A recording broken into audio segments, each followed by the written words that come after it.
Welcome to ATB Weekly. I'm Darren Dance, and let's have a look at what happened last week with our horses in review. We go back to Friday, the day after the Warrnambool Carnival, where Long Time was first up for the Peter Moody stable, our 3-year-old filly by Longrow.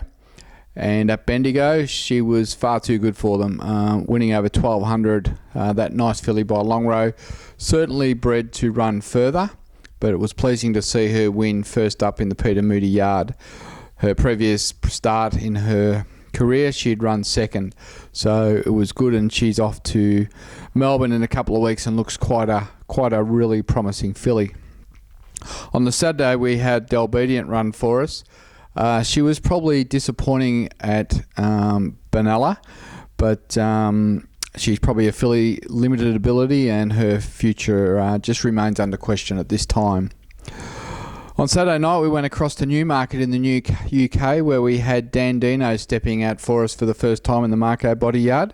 Dandino's a new horse we bought in January for this year's Caulfield Melbourne Cup attempt, after Jackalry ran third last year. Dandino was super first up to run second, and he was narrowly beaten in a 2,400 metre race on a firm surface, and his sectionals were outstanding, running 44.77 for the last 800, and twice in two separate 200 metre sectionals he broke 11 seconds. So we were delighted with that run, and he'll go to Ascot now to run in the Hardwick Stakes, providing we have good ground. And he's on track to come out to Australia in the springtime to run in the Caulfield and Melbourne Cups. So Dandino, a very promising debut for Australian Thoroughbred Bloodstock. On Sunday, we went down to Geelong with just Happy Highway, a filly by Magic Albert who had previously won at Swan Hill. She was up over 1,900 metres, and she was another convincing winner for us. Just getting the job done and going on to win by over a length, and very pleasing result there for Happy Highway. I think she was just having her fourth or fifth start for us. So a promising filly to put together two in a row. Then we just had a little bit of a quiet patch there, and then we went off to Wyong of all places with Pastoral Lass with Mike Moroney.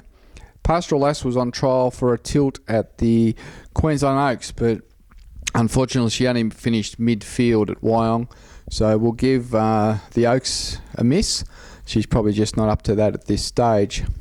Flying Harada in the Peter Moody yard debuted for us at Seymour, and not much was expected first up. I think he's a pretty good horse, Flying Harada, but just the short course leader buys track first up for us. He was always going to struggle there, so look, he finished midfield, and Peter wasn't disappointed with him, and we'll look forward to seeing him over a little bit more ground in the future coming weeks.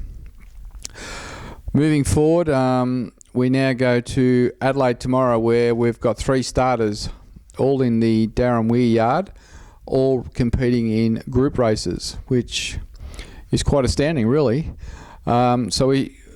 Let's go through them one by one. So we've got Platelet in the Goodwood, the Group 1. I can't believe she's $15 and $3.70 to place. She's much better than that. As you would know, she's a very super honest, consistent mare. Rarely runs a bad race. Never finished further back than 5th, and probably should have ran 4th that day. She'll run a great race in the Goodwood tomorrow, and we'll be heading over in the morning. So Platelet, $15. You've got to have something each way. She'll run well. In the 2,500 metre boys race, we've got Shiny Buttons, who comes off a third placing in the Warrnambool Cup. Looks an ideal race for him. Even though they've only rated him a top 3 chance, I think this is a race he can win this preparation. He was outstanding in the Warrnambool Cup, and the race tomorrow doesn't look that strong, so Shiny Buttons gets a great chance to do something tomorrow for us. And then Happy Highway, off the quick backup from last Sunday at Geelong, comes into a 2,500 metre Oaks, the South Australian Oaks. Look, she's long odds. She's better than that. She will run the 2,500. The rain probably won't be a factor, and I think she's a genuine each-way chance at odds. So that's Happy Highway, who's really come from nowhere after a Swan Hill maiden win, and a Class 1 win at Geelong, and Darren Weir's certainly done a great job. Ben Mellum goes on all 3 tomorrow, and he's been on fire, riding group winners everywhere, so we look forward to getting to Adelaide tomorrow. On Sunday, if it rains, Lucky on Barefoot will go around at Ballarat in a heat of the winter championship. Forget his run at Warrnambool. The track was loose and shifting, and he just won't go in that. Now, there is rain forecast Sunday, so if it's wet, he'll run, and if it's wet, he'll run well. So he's in great form. He had a super first up run where he should have won, and then we just forget last run. So that's Lucky on Barefoot on Sunday. But if it's not wet, he won't run. He'll come out of that race, and we'll save him for another day. On Sunday night, we've got Counter Ridge going around in South Africa, trained by Herman Brown and Frank Robinson. A filly we bought late last year, a very class filly rated in the top 3 in South Africa, long-term broodmare proposition, and maybe might find a way into Dubai next year. She's a very fast filly. Her first 2 runs have been average. First up in the wet, underdone, and last time just had a little problem, but they tell me she's back on track. So we hope to see Counter Ridge in the winners' enclosure on Sunday night in South Africa. Quite amazing that you can have runners in all these different areas within the space of the week.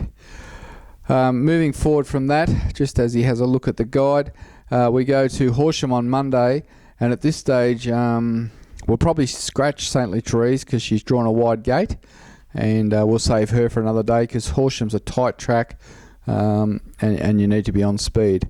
The other runner there will be Change Course, the Matthew Williams trained filly by De Gea.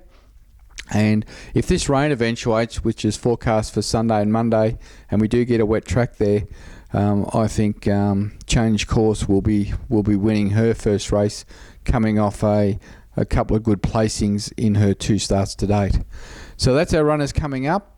The best for the week, I would say, would have to be, look, really Shiny Buttons. I give him a great chance. And Plately, you just can't rule her out of any race that she contests. So until next week, that's ATB News. Happy punting.